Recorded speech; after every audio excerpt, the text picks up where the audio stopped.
Today we're going to be talking about multiplication specifically, and also how we do word problems. So when we do word problems, it's really important we look for keywords, and we also want to be using our interactive binder.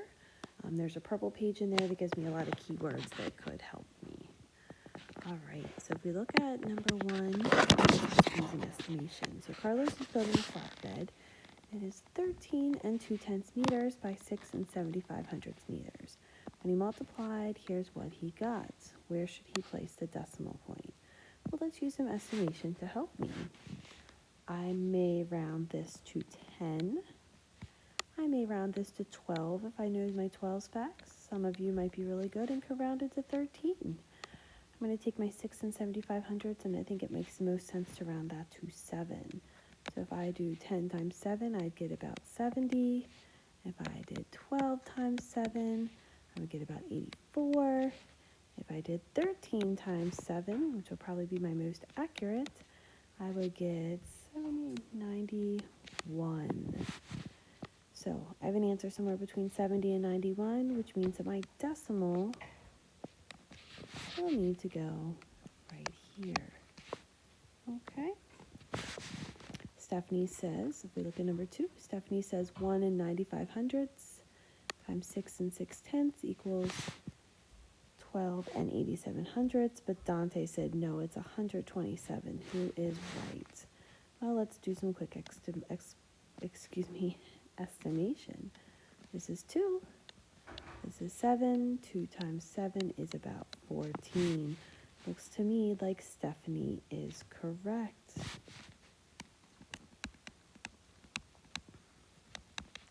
How might an estimate help me decide? Well, because my estimate is about 14, so therefore my decimal would make more sense to go here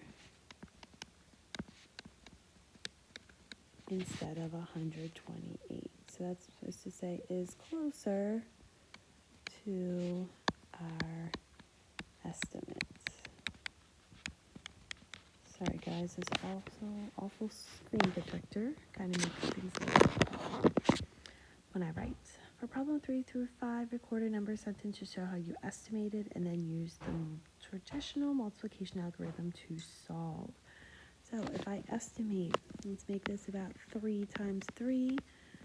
3 times 3 is about 9. Now we rounded both of them down, so my answer will be larger than 9. I'm going to actually multiply it. Let's take the number with the most digits we're going to put in the top. We're going to put the number with the smaller amount of digits on the bottom, and we're going to multiply. Notice my decimals don't match up. That's okay. We're going to take 4 times 9 and get 36, so I carry my 3. 4 times 2 is 8, plus 3 more is 11, carry the 1, and 3 times 3 is 12, plus 1 more is 13. All right. We're going to move over one place, which means that I need to move over one place to make it 10 times bigger before I start. 3 times 9 is 27. I'm going to put the 7 down, carry the 2. 3 times 2 is 6. 2 more is 8. And 3 times 3 is 9. I did pretty neat, accurate work because I can go straight down my columns to add. So I have 6, and I have 1 plus 7 is 8. I have 11, so I carry the 1, and that gives me 11 as well. I want my number to be close to 9. I can also look and see that there's 1, 2, 3 numbers behind the decimal. 1, 2, 3. If I put my decimal right here, that makes the most sense. If I put it in front and behind that first one, it would only be 1. If I moved it to the right of where it is, it would be 111. 1 and 111 are not close to 9, but 11 is. Let's look at my next problem. I'm going to round this to 70. I'm going to make this 5. 5 times 7 is 35. I add a 0. Let's do the actual work. This time my decimals line up, but they do not have to, and I'm going to ignore them to the end. I'm going to do 8 times 1 and get 8. I'm going to do 8 times 0 and get 0. And 8 times 7 is 56. My multiplication chart on page 2 might not me if I need it. I'm going to move in one place, so I'm going to start in one place as well. A unit of 10. 4 times 1 is 4. 4 times 0 is 0. And 4 times 7 is 28.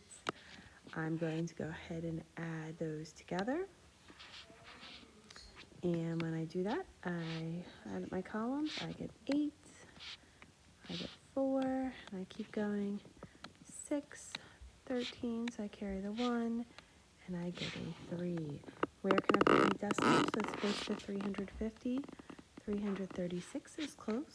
Plus, I could go back and double check 1, 2 numbers behind the decimal. 1, 2 numbers behind the decimal. Alrighty. Let's look at number 5. Mr. Murphy is building a fence. He bought 7 packages of wooden fencing. Here's how much one package costs. We want to know how much do they all cost. How much do they cost all together? All together could be one I could add, but then I have to add 56 and 45 hundredths, or $56.46, 45 cents, excuse me. I could have to add that amount 7 times. That will take forever. So let's just estimate.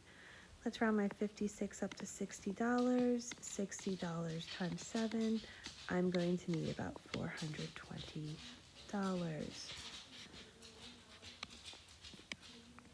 56 and 45 hundredths times 7.